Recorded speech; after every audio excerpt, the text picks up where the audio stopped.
கரடியும் 2 நண்பர்களும். ஒரு ஊர்ல சிவா, கார்த்தின்னு 2 சிறுவர்கள் நண்பர்களாக இருந்தாங்க. அவங்க 2 பேரும் ஒரு நாள் காட்டுப்பாதையில சந்தோஷமா பேசி நடந்து போயிட்டு இருந்தாங்க.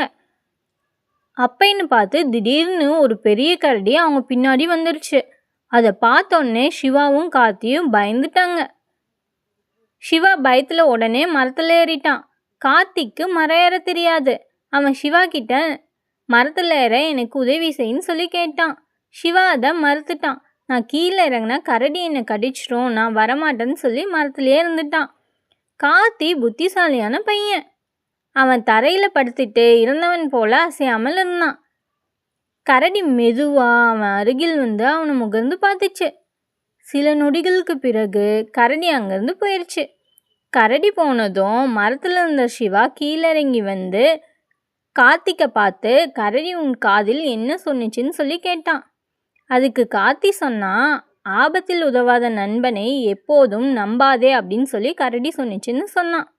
இக்கதை உணர்த்தும் நீதி என்னன்னா, கஷ்ட நேரத்தில் உதவும் நண்பனே உண்மையான நண்பன் ஆவான்.